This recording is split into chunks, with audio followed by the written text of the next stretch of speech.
सैनिक एकता जिंदाबाद, सैनिक एकता जिंदाबाद, सैनिक एकता जिंदाबाद। भारत माता की जय, भारत माता की जय, भारत माता की जय। वंदे मातरम, वंदे मातरम, वंदे मातरम। आपको ये मैंने बता दिया कि हमारा संकेतक धरना है, कंटिन्यू चलेगा, कंटिन्यू चलेगा।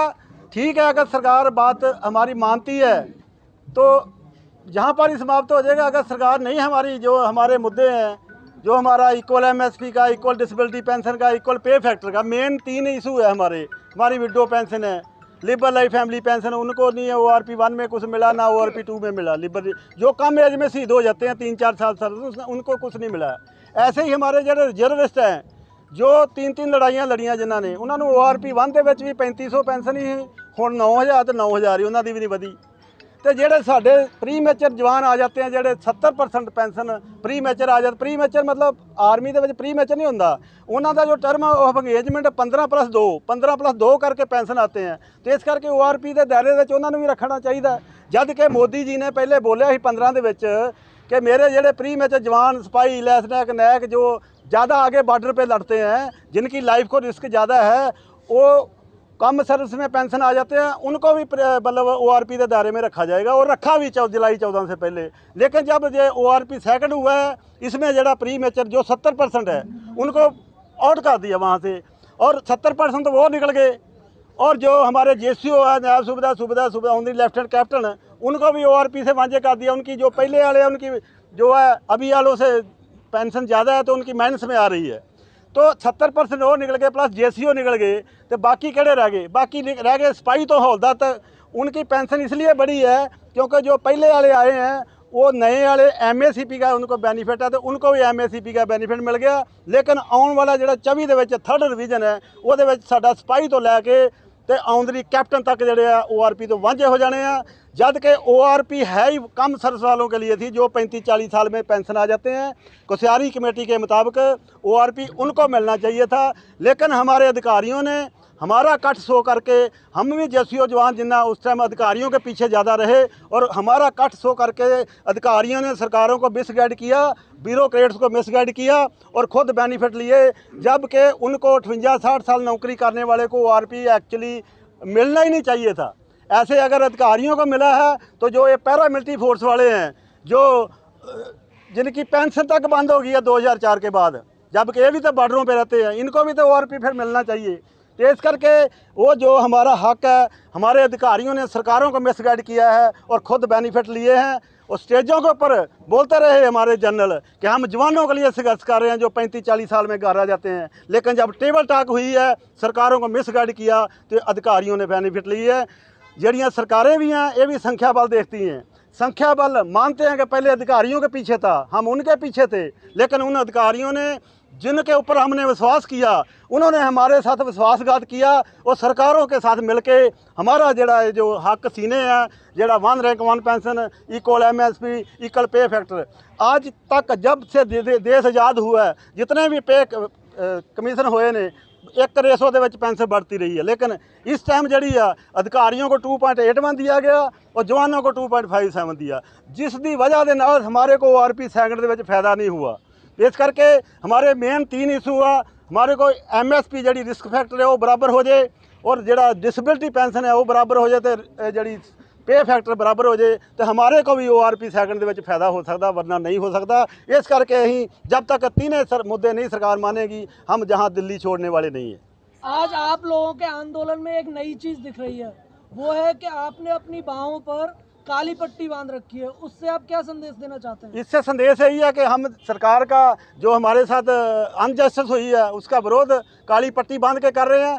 ये कुछ दिन चलेगा काली पट्टी, उसके बाद अगला हमारा कोर्स ऑफ एक्शन होगा कि हम सिर मंडवाएंगे। जैसे किसी के घर में डेथ हो जाती है ना, कि उसका किसी का बाप का साया उठ जाता है उसके, है ना, तो मुंडन करा लेते हैं। ऐसे ही हम भी मुंडन कराएंगे, और हम ये शो करेंगे कि हमारे जेड़े जवान हैं, JCO जवान हैं, जिन्होंने श्रद्धा के, जिनके बच्चे शहीदियाँ पा रहे हैं, उनके सिर के ऊपर से सरकार का साया उठ गया, ये हम संदेश देंगे। सर, आप केरल से आए हैं, केरल में क्या स्थिति है?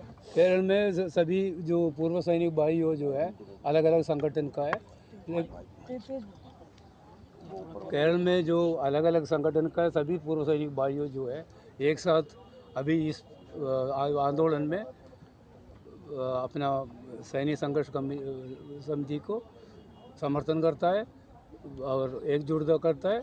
और हम जब तक ये जो आंदोलन चलेगा और इसका कुछ रिजल्ट निकलेगा तब तक इनके साथ ही रहेंगे हम।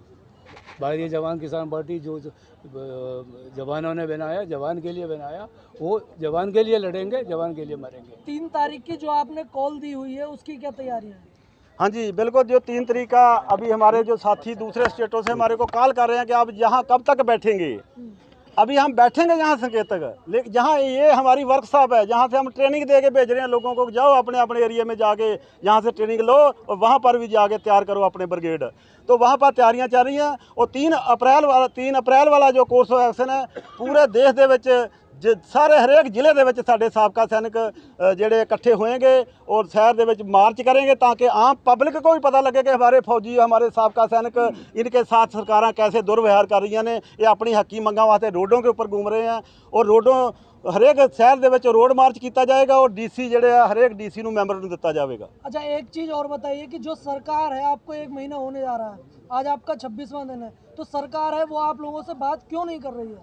सर मैं आपको बताया ना, संख्या बल। सरकार को अभी धीरे धीरे पता चले। आज तक तो 75 साल में सरकार जितनी भी पॉलिटिकल पार्टियां आई हैं उन्होंने यही सोचा कि अफसरों के पीछे सब जवान है, हमारे को भेड़ बकरी समझा। लेकिन अभी हम जागरूक हो गए हैं अपने हकी मंगा वास्ते। सानू साडे अधिकारियों ने धोखा दिता। साडा सरकारों के उत्ते रोस कम है अपने अधिकारियों के ऊपर ज़्यादा, जिन्होंने सरकारों को मिसगाइड किया। हमारे को विश्वास है कि सरकारों दे कन्ना तक आवाज़ जाएगी कि अभी संख्या बल हमारे पीछे है। हम लोग 97% है, अधिकारी 3% है।